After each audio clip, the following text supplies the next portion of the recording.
Lee, did you know that me and Sam and David recorded half an hour of a podcast where we didn't record it, where I forgot to hit the record button?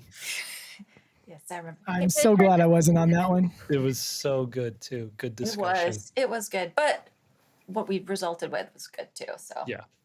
All right. You guys ready? Here we go. ready. Hello, everybody. Welcome to 3 Point Perspective, the podcast about illustration, how to do it, how to make a living at it, how to make an impact in the world with your art. I'm Jake Parker. I'm Lee White. And I'm Samantha Cotterill. Let's jump into it.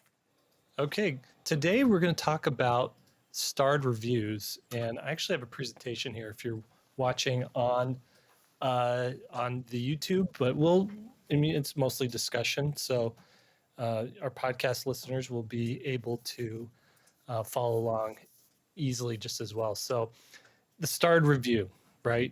What even is it? You've probably heard about it. This is very much a children's book industry specific topic.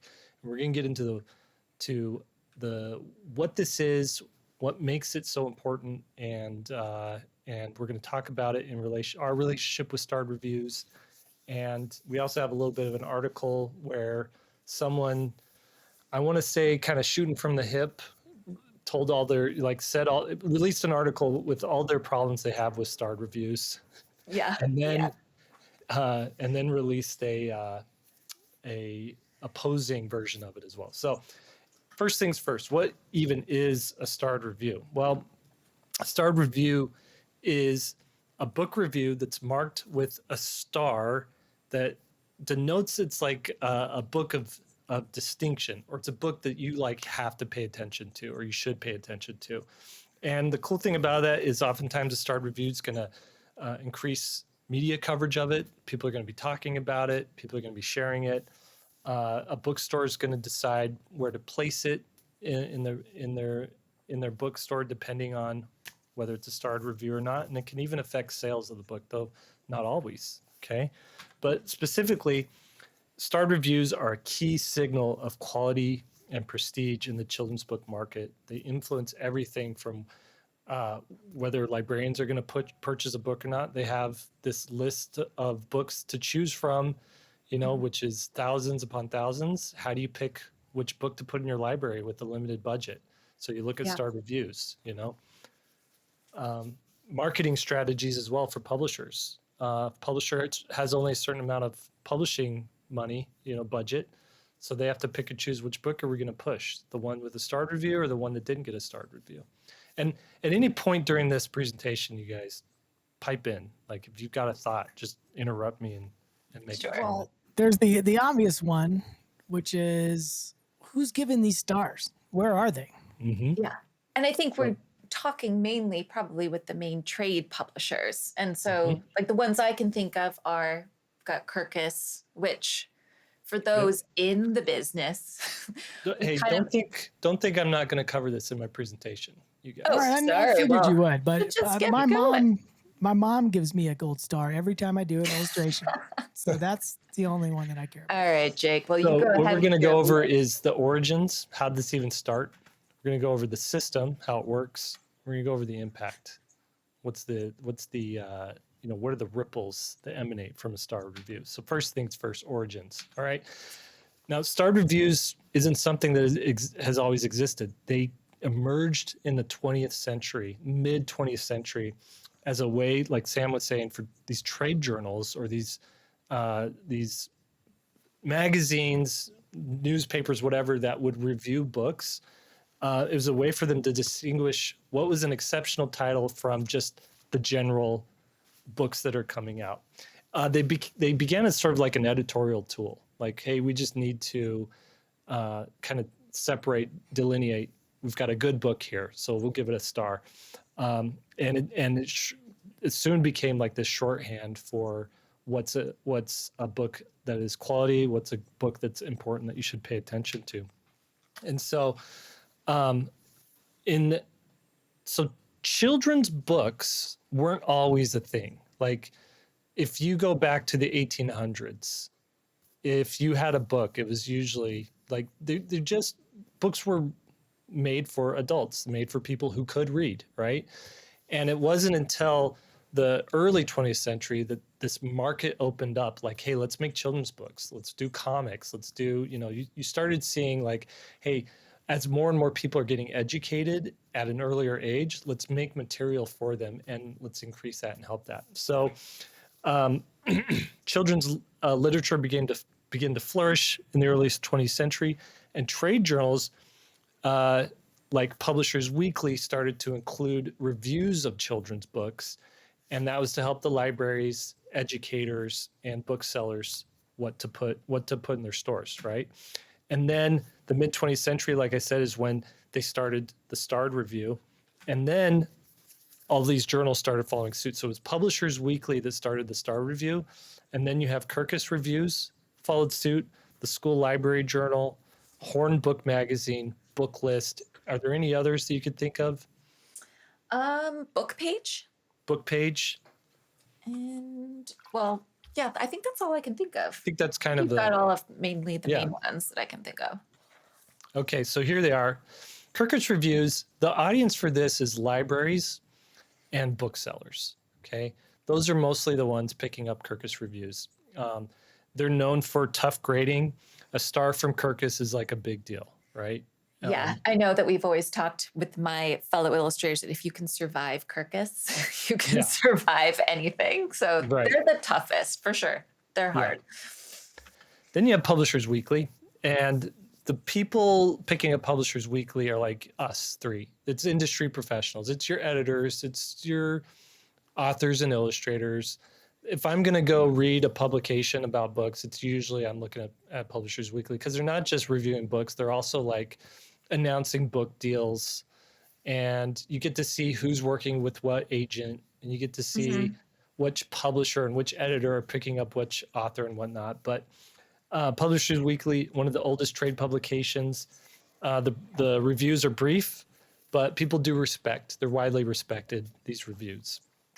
Okay, School Library Journal, and this is for librarians and schools. They're, if you're an educator, if you work for a school library, you're going to be definitely looking at this journal.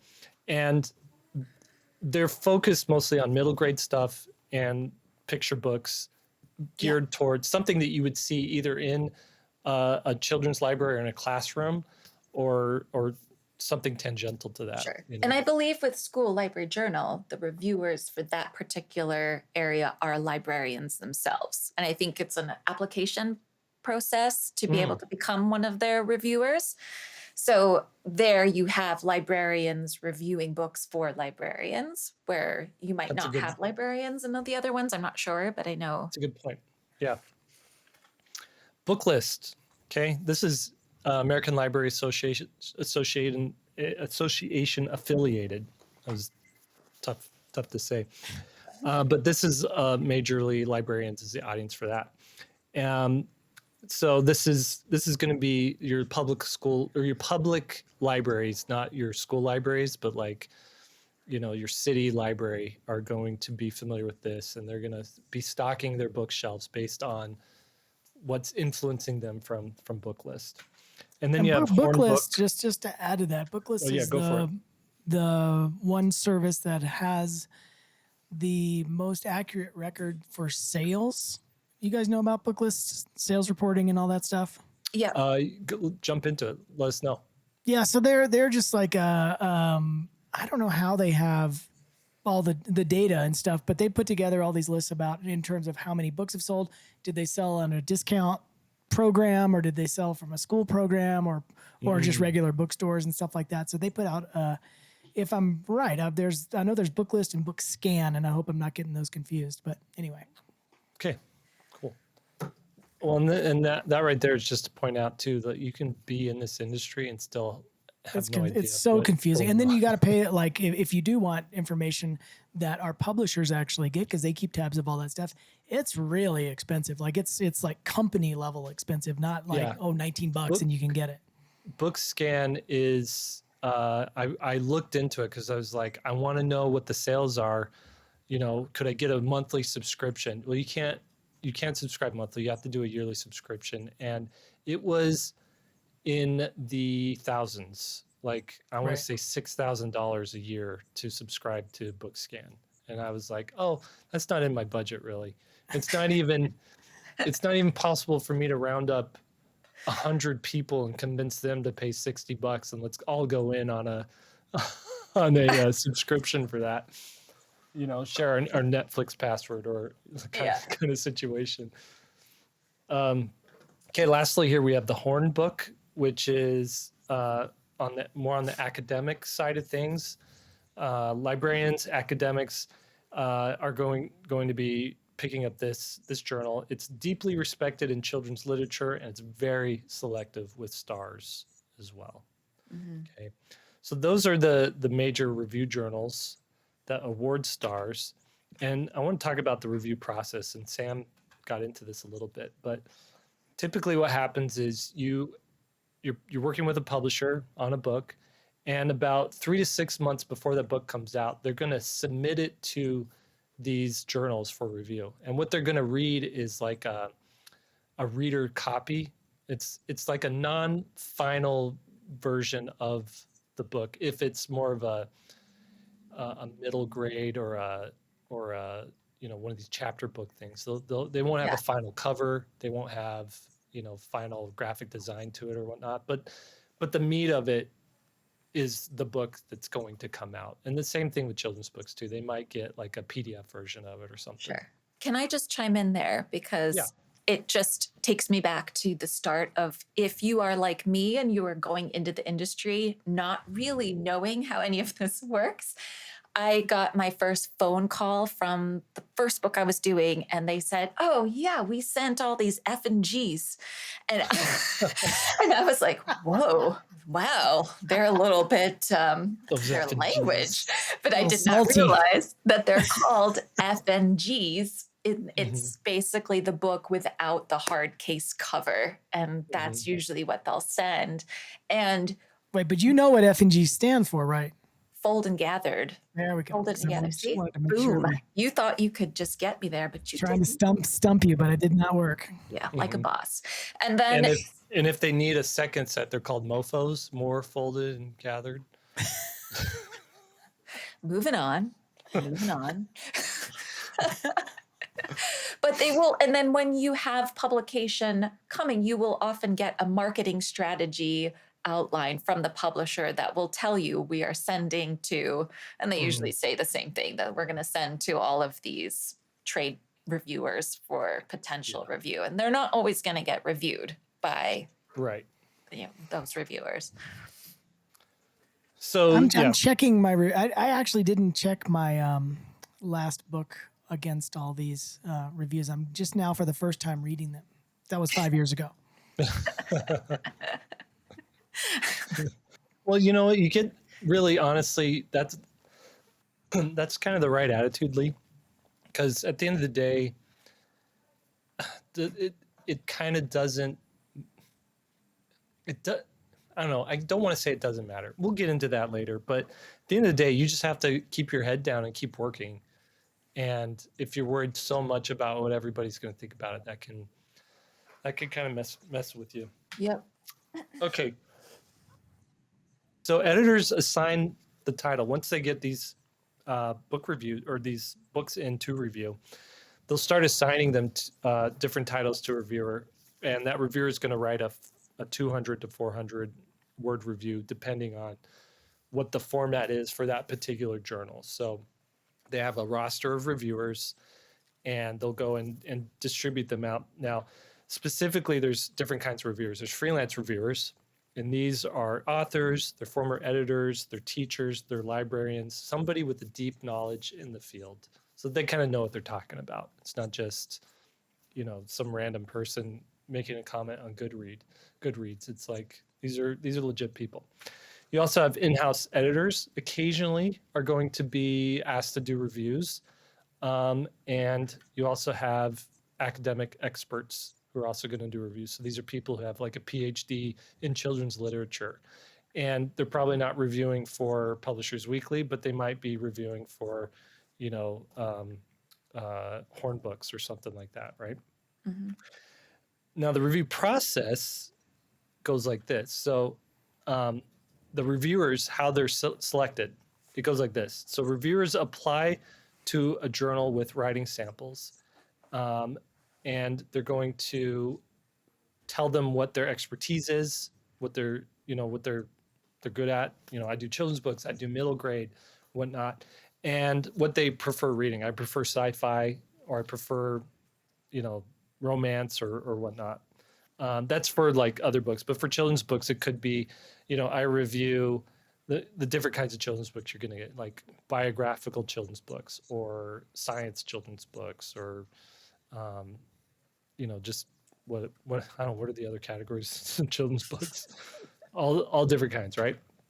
And then the editors are from the journals are going to match the book reviewers based on their experience. So someone who's really knows fantasy is going to be reading the fantasy books. Someone who really knows toddler concept books are going to be reviewing those types of books. And then there's a very strong emphasis on avoiding conflicts of interest, right?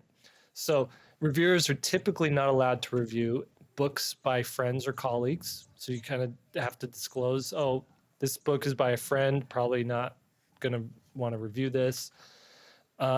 They're going to watch out for or disclose that, oh, this is from a publisher I'm in a relationship with, books by publishers that they've worked for or currently working for. And then books in which they have a financial or creative stake. So it might be that this is, you're in a crit group with this person in the book, or you are on, I don't know,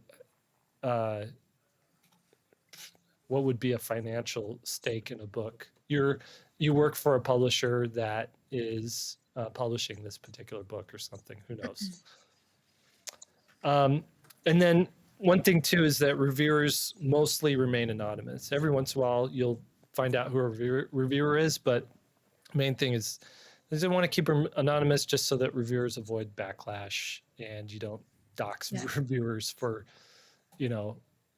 giving you a bad review of your book, or that they hand out too many stars or whatnot. Are they usually anonymous? Because I always find that the reviewer is always right there under the. Are they? I guess it depends on the journal. Can we talk about how you spelled anonymous there? I know. No, we can't. Anonymous. No, we're not going to talk about that. We're not going to talk about it at all. Okay, so let's talk about what a star actually means. We keep throwing around starred review, but what is an actual star? Okay, so it's not like you would get for the movies, like this is a 5-star movie, or this movie gets 4 out of 5 stars or whatever. What it means is, it just means this is an outstanding book in the category that it's been submitted in, and it deserves extra attention. You only get 1 star per journal review, and the starred review signals that it's literary excellence, or it's innovative in some way, or it has strong emotional power, or it's a combination of those things. So like, if you think about like John Klassen, when he came on the scene, he was doing books that were he was innovating in the field of children's books, where children's books were getting, I don't know, in a way, very dour and very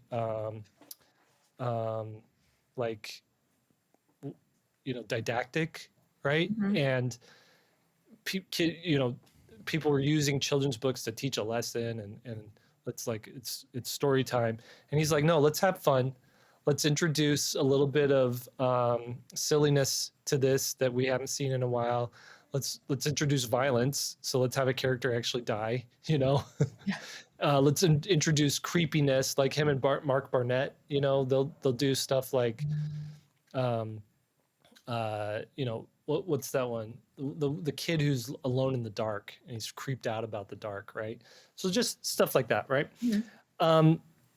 There's also this really cool book I was just looking at, which we're going to probably talk about later, which is, it's about a whale fall. Do you know what a whale fall is? Have you ever heard that term before? Falling whale? It's when a whale dies and it floats to the bottom, or it sinks to the bottom of the ocean, and everything that happens from the moment it dies to its bones, and how it's so good for the ecosystem. And this book just talks about kind of the life cycle of a whale, and it's very like it's just really good in breaking down scientifically. Here's how this works. Here's what happens, but it's also emotional in a way. Like the whale that we're talking about has a life, has a soul, has a perspective, right? And that's just a cool, interesting type of book that you would not see. So innovation that way. Okay, so the weight of multiple stars. Okay, so 1 star, prestigious, but 2 or more stars. So if 1 or more of these journals gives you a star, so now you've got Publishers Weekly giving you a star, and you got Kirkus Review giving you a star, your book is now considered a breakout or a standout book. And then if you get a star from every one of these journals, that's very rare, doesn't happen very often, but that's very much reserved for books that often go on to win an award, like a Caldecott, a Newbery, things like that. And you'll often see publicists being like, this is a 4-starred reviews book. Like it's a marketing tool. The more stars you have. Lee and I just have a table because ours are always 4 stars or above. We just have it's like real. given. And then how does that influence sales and so libraries and schools often prioritize starred books when ordering, right? Yeah. Well, it Like makes sense. It makes sense because you have so many books coming out that it takes so much time, unfortunately, to have to go through all of them that it's just easier. And then you only have so much of a budget. So you want to make sure that you're picking a book that you think is kind of a quote unquote guaranteed. Right. I mean, their job's on the line too. If it doesn't sell, I mean, their whole job is to pick things that work. And so, I mean, they're gatekeepers. So there's so many gatekeepers in this industry. I don't even want to go down that road, but it's just another one that like, there's so much writing on all these little things that fall into place. But then that means so many get missed. But anyway, I digress. You continue with your presentation. Well, let me add to that point just because we're talking about it. Back in the day, I love starting with that because that could be 100 years or that could be last year. Back in the day, there used to be a little bit more time frame where something, whether it's a book or music or whatever, in any kind of artistic output, had a chance to sort of find its way. Sometimes like in the beginning, like say an album released and it didn't do great at the start, and then all of a sudden it starts picking up and becomes a hit a little bit later. And there was this window that's bigger. Let's just say 9 months. I'm just making that up. It's not a real number, but that number now is so much shorter.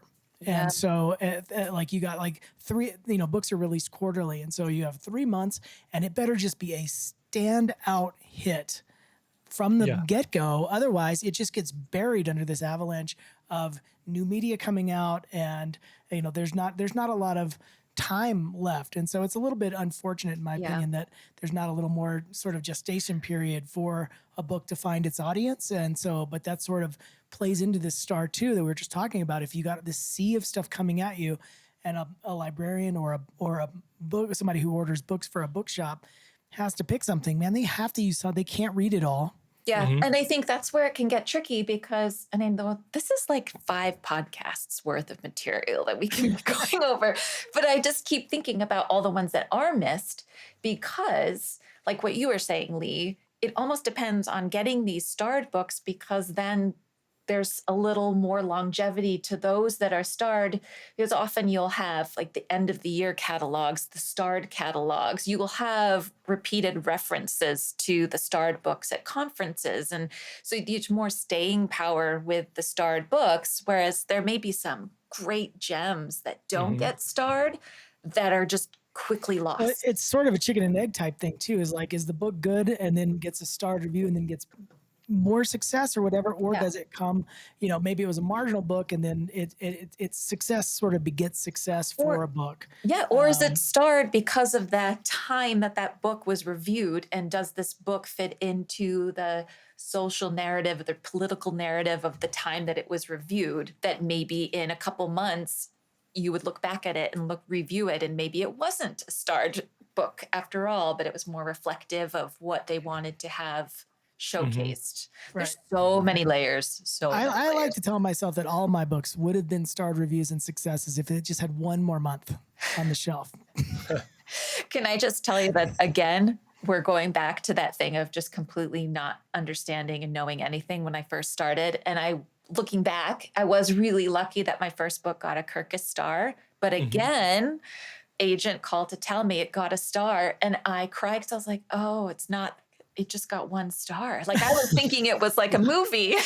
This is where everybody starting out needs to know these things, because you won't go through the trauma I did where I'm like, oh my gosh, I did a failure. But yeah. That's good. Have you gotten stars, Lee? Yeah. Oh, sorry. I'd say probably, I don't know, out of all of, I don't know how many, but yeah, I mean, a lot of them have gotten either the Kirkus Star or the Publishers Weekly. Yeah, a bunch of them have. I haven't seen a huge difference. They're all unsuccessful in terms of what they sell.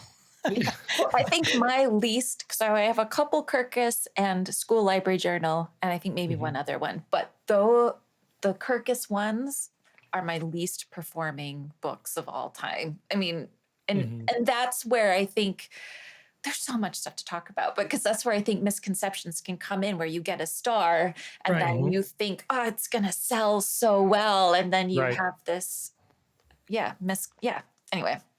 No, and actually this is the end of my particular presentation as far as what a starred review is, and we can go into like more of this freeform discussion here Sure. and actually read that article. But I wanted to show you guys really quick, since I'm still sharing here, my 1 starred review, which is Little Bot and Sparrow. This is a Kirkus star, and you can see here if you go to let's see, my other books here, Awesome Man, no star. What else do we got? Little Snowplow, no star. I wonder if we could do all the, what else do we have here? Books by Jake Parker. Yeah. So, and Missile Mouse got a starred review. I forgot about that. So, I want to say though, none of my books have been like million book sellers. And in fact, this starred review for Little Bon Sparrow, as much as I love it, and I do appreciate it, I think it's good work. The publisher called me one day and said, hey, we printed way too many copies of this book, and they're going to be remaindered, which means they go pulp them and recycle them and turn them into toilet paper. I don't know what they do with them, but you can buy them at a discount if you want them. And so I bought like 5 boxes, hundreds smart. of these You should Little do Bot that. and Sparrow books at like $2 a piece or $1.50 a piece, something like that. Whatever it costs them to print them in China or Italy or wherever they print them.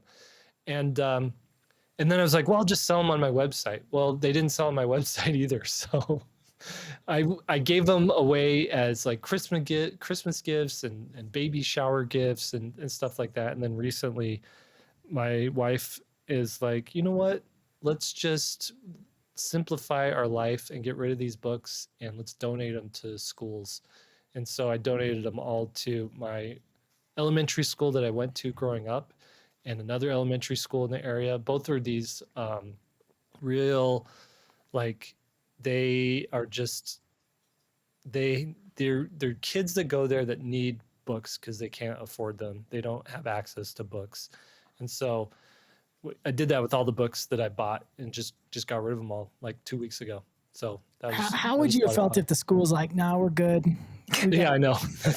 They're like, let's read it first. They're like, starred review? Not really. Well, I've got a couple things. If I can add some stuff. One of the things is sort of the follow through to what the starred review can get you. That sort of, that doesn't guarantee success, but starts to lead the way. So the next indicator of success is, so a book gets a starred review, then all of a sudden the bookseller orders more copies of that book, or just picks that book over another book that doesn't even get ordered. Now it ends up at the store. Well, which titles are they going to put face out, cover out versus spine out? And that can be a huge indicator of success. And so it just sort of changes everything. So if they have to pick it, Hopefully the art's going to be really good. So that's going to be something that they pick. So it's face out, cover out. But the stars, I think, help that. I don't have any total data to back that up, but I'm going to ask you guys, if you ever go to a bookstore and find your books, do you put them face out? Every single time. I think I've told you that. Every I time. literally did it just 3 days ago. I Did do you? it every Yeah, single yeah. time. There's no way you could go to a bookstore and not grab all of them and put them right out in front. Well, and I one up you because then I moved them to the bestseller table. That's so good. On the flip side of that, when you go buy a book, and I know it's been a while since we've bought children's books for our kids, but when you have bought a book, were you basing it off of whether or not they were starred reviews? I never look at the star review Never. because I've got some huge So- pet peeves with the stars. So that's why I'm like, at the end of the day, a starred review only matters to the publisher, to the author, to the bookseller, but not to the consumer. The consumer just wants what looks like will be a good book that'll Yeah. get their kids engaged and want to read. But ultimately, that consumer is seeing the book because it was chosen by the bookseller because it was on the star. Yeah, but Listen. you're not giving enough agency to a book to a consumer, because you can look at all the ones facing out and be like, that's not quite it, and then you'll see people perusing the. Yeah, but it's a scavenger hunt at that point. I mean, Oh, it totally is. I mean, like, it's a case in point. The fact that when I started picture books at 40, I didn't know what a star was. That tells you that as a Yeah. consumer, I had no clue. yeah. I I had mean, never the question heard of is it there, and is it in somewhere where I can see it? I mean, that's the whole Mhm. deal. But here's what bugs me about reviewers, specifically with illustration. And I actually got to have dinner with 2 reviewers for Publishers Weekly. Oh, did you? I remember did, that. and I told Spill them this. it. It didn't Spill go it. over that. Didn't go over that well. But I noticed told your him- children's book career ended shortly after that dinner. it coincided with the blackballing of the industry, me in the industry. But what they do with illustrators, they'll go through the nuance of what the story is when they're reviewing it. You know, this character comes to terms with whatever, and then blah blah blah, and then they proceed to, and I'm going to prove this because I'll read my review for the last one I did in Publishers or in Kirkus. They just describe what's on a couple of the pages. The kids walk this way, they go into a forest, and one of them picks a flower. I mean, they just do this factual. They don't talk about the medium. They don't talk about the storytelling that the illustrator did. They don't go into any of that nuance of being a storyteller with images, or even how the images pair with the words and either change or build the story. It's just a description. Yeah, here's a girl riding a bike on a page, and then here's another page. It's so lame. Mhm. And Yeah. that's probably, I should have probably rephrased that when I told the reviewers. Well, like and I you- guess it's just also based on the reviewer, right? Because you get some reviews that are that way. That Mine have never been that way. No? I mean, I'm going to pull this up. It's just a telling. And then one of mine, the review was critical because I didn't put the helmet on the girl in the right way. So who was riding a bike? She said, I had the pigtails sticking out of the helmet. And in the review, it said, I don't know if there's any helmet that has holes for pigtails. Well, again, who's reading these? Not consumers. But do you know who? It does bring another point, though, and that is when you're up for another book sale, like with a publisher or an editor reviewing, they're doing all their homework on you. They're like, oh, let me look up, Samantha Cotterill here and see how, sales have been good here. Has she got any starred reviews? Oh, there's a starred review here. That's good. And they're sort of basing on whether or not, because they have to go convince the people at the publisher in charge of the money that their money is worth spending on you, spending $20,000, $30,000, $50,000 to get you a book deal. And that's, you think about how much, like, that's a big deal. Like, think about you purchasing a car. Like, how much research do you do before you buy a car, right? Like, you don't just be like, oh, I I like the color on that one. I'm just gonna buy it. No, you're like reading all of the. I don't know. Some people might do that, but you're reading all the reviews on them. You're asking people, have they driven one?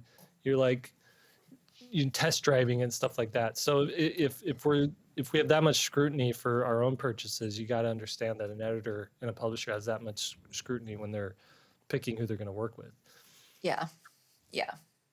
And I'm noticing now it seems like books that are really successful now, the 1-star to me doesn't seem to move a needle at all. It seems to be that unless you have like 4, 5, or 6, those are the ones that start getting camera shots from the conferences and talked about more. It almost feels like you have to be at that level, because 1 star, while it's supposed to be a prestigious and an amazing moment, like to have a star, to me, if you got now, it feels like if it's 1, you're like, oh, I only have 1.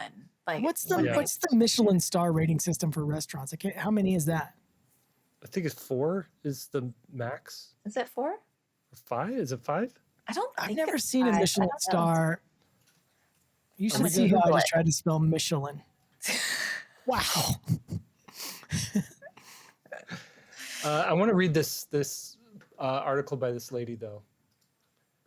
This was in what book was, or where was this, Sam? Three stars for the Michelin star rating system. Is it 3? Okay. This was in the school. Okay. This was in the school library journal that I subscribe to and get the physical copies in the mail. That being said, I have to say, I'm just basically demonstrating what we talk about, where when I'm sitting down to go through this book, I read the star reviews first. So I'm like, and it takes more work for me to read the other ones, which kind of goes against all of my other feelings about it to begin with. But anyway. Do you want to read the top, or the 10 reasons, the 10 problems of tyrannical starred reviews? All right. So this, I like that tyrannical is the adjective there. Yeah. That's a good This adjective. is by Kimberly Olson Faki. And it was titled 10 Things I Hate About Starred Reviews. So she was a former Kirkus reviewer. So shall I just go through and start with number 1? Yeah, go. All right. And this one, I experience it a lot. I'm sure most people do, but comparison is the death of contentment. A starred review sets up other noteworthy titles to appear as less than. We all know about less than. And have you guys felt that way at all when you get a review from Kirkus or anywhere? I mean, for all this bluster about stars don't matter, you still like are so happy when one of them did get a star. Nobody wants to get an unstarred review. I mean, that's just going to be. And I'm just going to be real. I'm going to be honest. When I read one, and sometimes there's been moments where my friend and I will call each other, and we will do this because we'll get a review that just sounds so good.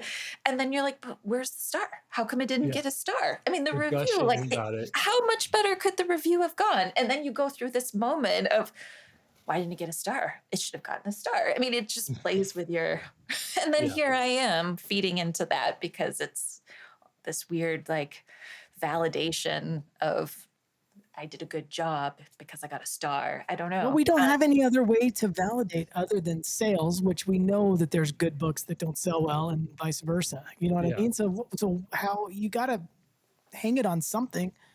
Yeah, that's true. All right, number 2. Give or take a few people, the same amount of work goes into a book that is starred as one that is not. Despite their combined Herculean efforts to just get the darn thing published, people fruitlessly wonder, what else could we have done? And that kind of fits into when I'm going, what else could I have done? The review is so like, it's where I've even done that, where I've emailed my agent and go, I don't know what else to do. Like, what do I need to do to get to that star? Like, I'm so confused. So I totally play into that. Yeah. I mean, I'm sure there's some people who have gotten starred reviews for project they felt like they phoned in. Yeah, I'm sure. All right. But it's a good point. Most children's books, at least if you're from book to book that you're creating, you have a system down and you don't vary too much from that because I think the time and economics of it, you can only Sure. spend so much time on it. Do you think that, real quick, in terms of the rating system of the star, if there's an average story but an above average illustration job for what the story is, should it be starred, or are they just starring, hey, this is great writing paired with great illustration? That's the only thing that equals a star. Mm. I would assume that it's the totality of it, right? So like you could have an average story, above average illustrations, and it still not be starred because the writing wasn't that great. Yeah, I think so. And I think that's kind of what the discussion was with my agent about that, was it is about the totality of the whole Well, package. now I can blame the writer for the ones that didn't get the star. So I'll be like, yeah, it wasn't my There you fault. go. No, don't look this way. All right. I don't know. Do you want to go through all 10? Because it can take Yeah, a bit. let's keep All right. going. Number We 3. won't talk Auth- that much. Okay. Authors and editors start to view their children, the books, in compartments, the ones that were starred and the ones that were not. We lose the phrase body of work to the stamp of excellence that is, at some level, a marketing designation. Mm. Yeah, I wonder if that's, I mean, because I haven't, and Lee obviously just barely checked to see what was starred and what not. I do more think about, I do have a body of work, and I don't delineate between my starred children and my unstarred children. Sure. Well, and I think for me, it kind of goes to what we were saying before, that one of my star books was part of a very successful series, but the other stars, I group them as my starred books because they did so horribly. They really performed so horribly that it kind of was a very interesting thing that those are the books that did not do well. And so, Yeah. I find it interesting. Okay. Number 4, a starred review determines budget. A book needs a quota of starred reviews, sometimes before it can get the support of advertising dollars. Other books deserve to be amplified. I agree. Yeah. True. That's a downside to starred reviews. Yeah. Because the fun book, it's like, who's better at a party, right? Like the fun guy, the person that's like getting everybody going and excited, or the person that's like, a good conversationalist, right? So it depends on, you kind of need all of them, and you don't just want to promote the one over the other. And I'll see a lot of ads done by publishers where the money is put into ad space that will use the 5 stars as this is a 5-star book, and for means of more sales. So yeah, I see that. All right, number 5, a star is like a shorthand that leads to purchasing decisions, and occasionally the shorthand is the only part of the missive that is read. The reviews of other titles that fill a collection whole are moot. That kind of goes along with 4. Mm-hmm. All right, number 6. Starred reviews provide momentum towards award season. Those titles that make it to the awards funnel are a fraction of books compared to the riches published, but no one is glancing at the riches just beyond the stars. And I think that's very true of recent years. I can't think of Caldecott or Caldecott on our books that haven't received a star in the past few years. Like, do you know of any that? I'm going to Google that because that's a good one. I don't know. Yeah, because I do think that initiates the conversation for mock lists but even with all those mock lists, I mean, look at the last one from this previous year. There were few books that you thought would be a shoo-in, and the one that won wasn't part of all of those mock lists. So that will happen, but I think the starred reviews do lend themselves to getting more opportunity. The robot that runs AI says there's a lot of Caldecott winners that have not been starred books, but then just goes on to say that. But was that before the stars took place, or was that recently? How does it know? The robot knows all the things. I don't know. That's going to take a little more research. That's all the research I'm doing on it, We too. need a spreadsheet. But I'm going to talk definitively like I know. Okay. All right. Award committees both do and do not take the stars into account, but few of us can stare at a starred book and think, it's probably not as good as that. Let's skip. This happens all the time to non-starred books. They don't make the cut. But with exceptions, they very much deserve to be in the process all the way to the end. And that's where I see that you get so many books to have to pour through. And the starred ones would be easier to just grab those first. And you might be missing because those starred reviews are really reviewed by how many people total? You have the reviewer, then the editor that looks at the reviewer's review of that book. So ultimately, is it just a handful of people that go into that one starred review that could potentially be an amazing book, but it's not like this huge collection of people reviewed that one book, right? Yeah. Am I making sense? But The Caldecott from last year did have a starred review in Kirkus. okay.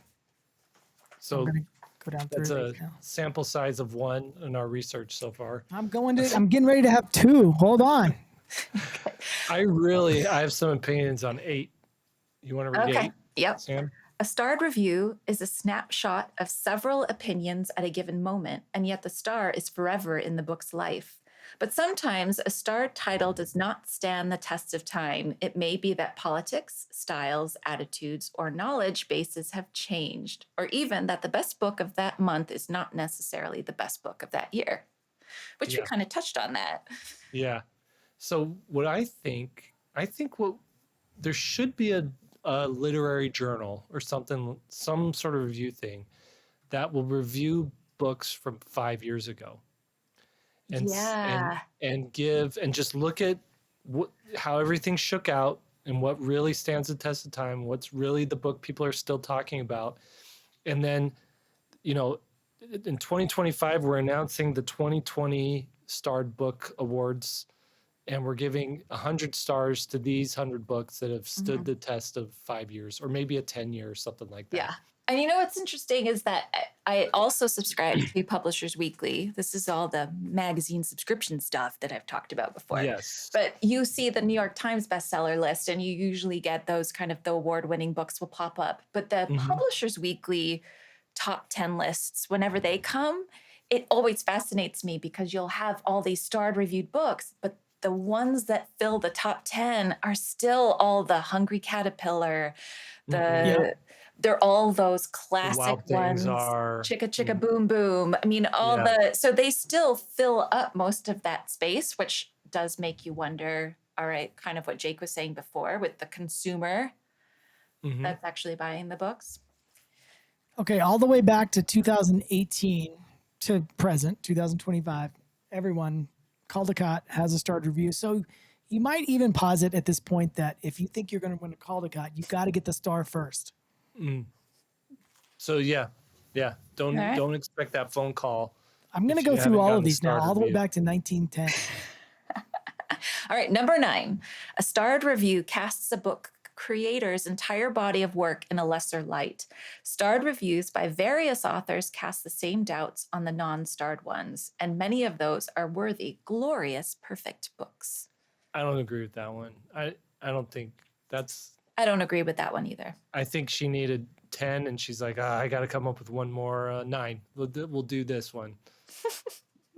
Number 10. The number one reason I find starred book reviews tyrannical is not about glory and perfection.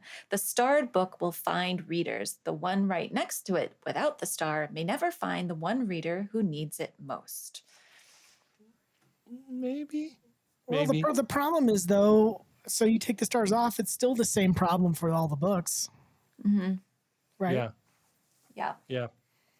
And I think my friend, she's always been saying there needs to be like a children's version of, I don't know if there is one, of Kirkus or something where it's the kids and the readers. Kids' Choice Awards. Yeah, like they're doing all the reviews of the books and they're putting the stars and I'm just curious to see.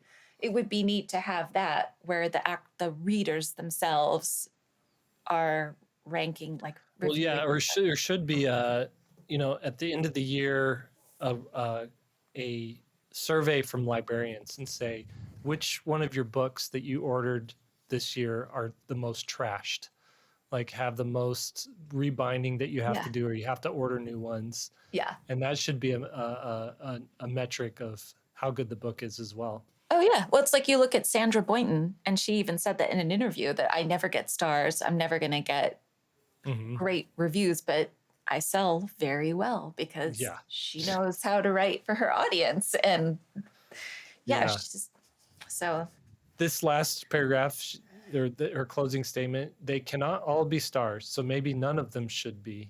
That sounds like a syndrome. Like if everyone's super, no one's super, yeah. from Incredibles.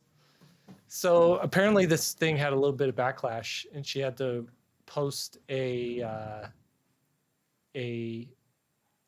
like an opposing view of herself, an opposing view of Yeah, each like a one of them. counter to that. Yeah. You should Should we read read through those. that? Yeah. Do you have that out? I have it up. Yeah, I can you read should it. do that. Do you think she just wrote that because she got called out? Uh-huh. I think she probably got a lot of responses to that. She and says then, at the top of it, she says, recently I wrote an opinion piece and the counter arguments begin to roll in immediately. So essentially she says, here's what I love about giving books starred reviews. So she did a complete 180 with this, yeah. follow up here. So number one, she says, the celebration from the moment of assignment to the praise coming in, there is such a thrill in seeing creators take their ideas and nail it. So if someone's nailing it, well, let's celebrate them. Let's give them a star. Number two, one-starred book can boost an author's profile with the publisher of the book, with the other publishers who may want to compete for the next book, and among readers. So if you're getting a starred review, it's gonna elevate your profile a little bit. Number three, an idea that once seemed the stuff of heavy textbooks, like the dissolution of a whale into the ocean's waves, talking about whale fall that I was telling you, they become a stunning insight to light up young readers' minds. So basically she's saying there, if the whale fall book hadn't gotten a star, kids wouldn't be exposed to like that kind of interesting style book. They wouldn't have been drawn to it, or have had an opportunity to be drawn to it because it wouldn't have been on the shelf at a library or at a bookstore or whatnot. Number four, as strong books emerge from the spring and fall and committees begin to convene and read their eyeballs out, starred books take a sharp left turn into a slow burn competition that quickens into a real horse race. So I guess she's just saying that a starred book is just a easier way to filter through the garbage. If you don't have starred books, then people just have to go and read everything and decide for themselves. I think really what's at the core here is like who's essentially the starred people are sort of tastemakers. Mm-hmm. So who are these people that we're picking to kind of like you're saying, you have these different levels of gatekeeping or Yeah. just people like influencing taste, and it's not all up to the starred reviewers, but there's sort of the front wave of what shifts into popularity. It's a little scary though, because you think about there's part luck with who you land with as your reviewer of your Yeah. book, And what other things they've seen and come out that season. I mean, there's so many variables yeah. into that. Can we Okay, talk number about a 5. ghost star? What's that? Can we talk about a ghost star? What's a ghost star? It's a new term I'm coming up with. It's when you think that you had a star review, but you actually find out you didn't. Oh. I can't find any of them. I don't think any of mine actually had a stars, but I thought they did, which counts for something. I thought they did too. I'm pretty sure. I know you've at least been reviewed. That's another thing. It's not every book gets a review. No, True. and that's gone down so much in the last few years since pandemic. Have you noticed that? Because I used to always get 4 to 5, and then pandemic hit, and then I noticed across the board, people were getting lucky to get 2, and it would be like 1 or 2. Is it if you're because lucky. there's so many things coming out that they just can't keep up with the? I know there was a huge backlog And I know that that was part factor. I'm not exactly sure now, but it hasn't fully caught back up. And then what's hard is you will have then the random book that suddenly gets like 8 reviews, but then it's all, but for the most part, I feel like it's gone down a lot. I don't know. So number 5 says starred books offer a heads up about authors who have dozens of relatively similar books as well, but are now delivering something new and fresh. This changed the way we readers see the world and the way we think about that author and all of their books, which deserve a second look. So that's kind of good. Yeah, like an author has a body of work that's been overlooked. They have a breakout, and then everybody's like, well, what else have they done? And those books go up in sale because of that one book. True. Number 6, when the creator who pours passion into every book has of recent times settled into autopilot, grind them out factory habits, because the life of the artist is low budget and tough going till it's not only thinks outside the box, but smashes it, we have new hope all the way to the podium. So I guess an option to do a star is like helps an artist sort of get out of that,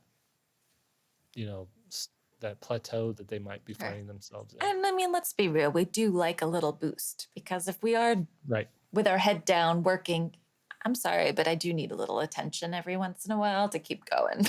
I do. It's true. The debut. We who are tired, this is number 7, we who are tired readers who have read it all, open the potentially starable book and say, what is this? What is unfolding? It's a miracle. And sharing a great book by a newcomer, we could say, ooh, look at this, till we're hoarse, but no one has time. But if it has a star, it may signify a wonderful start to a career. So that's just, again, it's like a shorthand to say, this is something you should look at, as opposed, like if we got rid of the star system, you're just basing it off of, word of mouth and whatnot. Okay. Number 8, busy educators who would have to throw darts or read thousands of books every year to be able to make purchasing decisions have a very carefully curated list of starred titles. I stand behind our shopping lists. Okay, so it just makes it easier for educators to kind of sort through.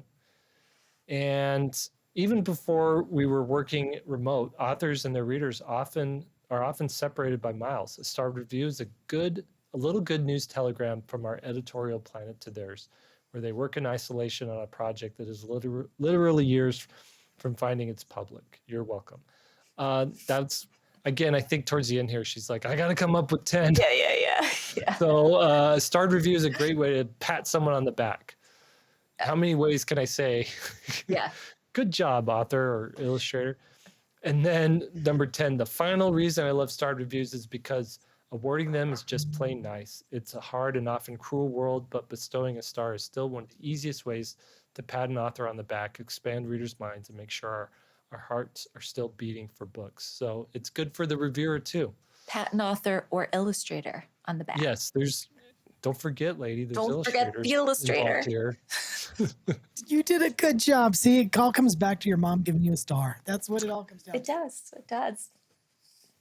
So what is there, as far as like illustrations are concerned, what are the equivalent literary journals that celebrate the actual illustrations of the book, regardless of the author? So like Society of Illustrators, right? That's the only one I can think of right now, like the original art show. Mm-hmm. That's all I know.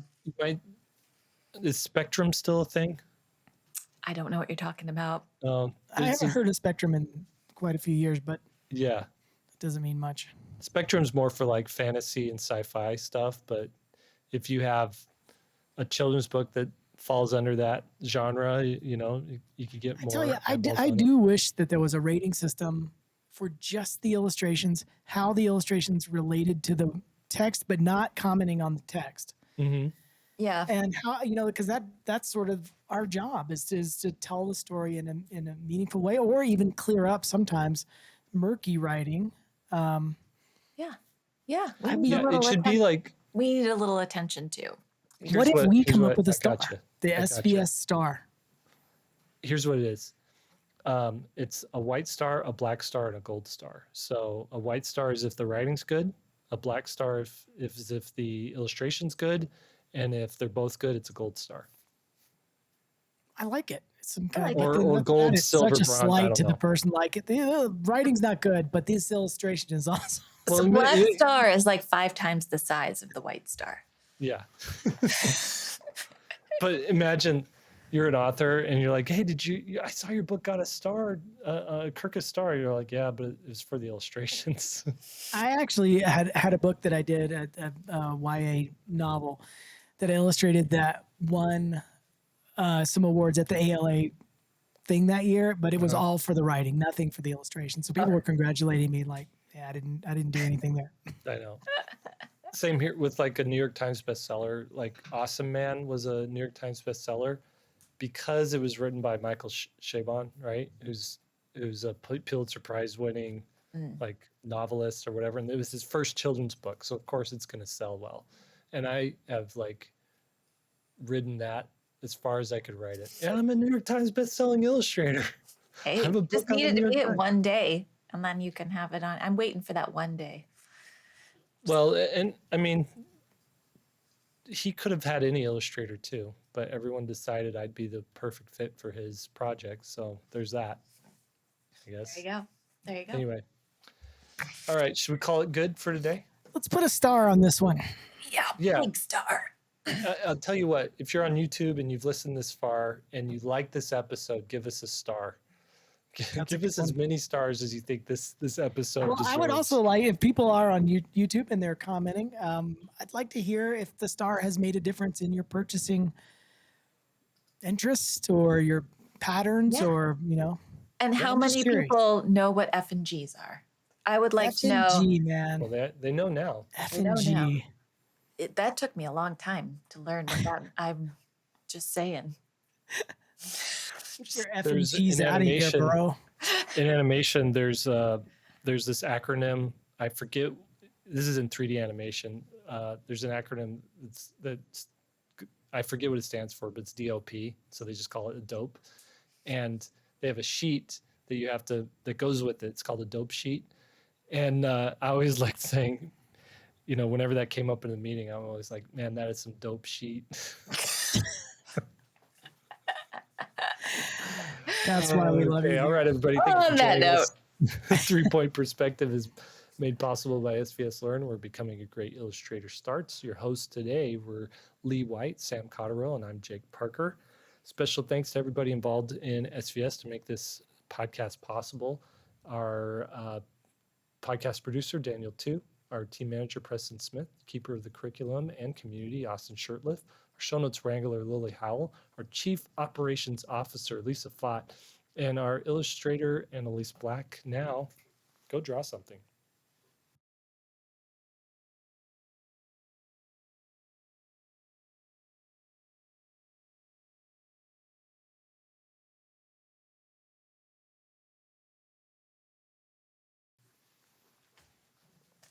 Boom. All right, guys.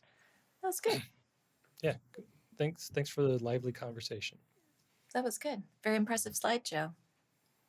That was good. Yeah. You did some research. I appreciate that. Jake said he was in meetings today, but he was secretly doing the slideshow and didn't want anybody to know that he was spending so much time getting ready for this episode. And then he just comes on and goes, I was just thinking about it for like a few minutes. And How do you guys Yeah, but feel here's my about, presentation. How do you guys feel about doing that for future episodes? Like Yeah. we used to do at the beginning of the podcast where we'd like, hey, let's really break this thing down. And I like it. Although I will say I was a little offended in the beginning because you started and you said, hey guys, chime in whenever you want. I started and you said, I've got my presentation. Yeah, I shouldn't have said that. I should have just said, shut up until I'm done. Chime in, but don't say anything. Like, I know I'm saying it, but I don't really mean it. It's like, Well, maybe I should have shared the presentation with you beforehand. no, just so you it was know fun. who you're I like going it. to. It's good. It's good banter. I'm used to being told to just be quiet.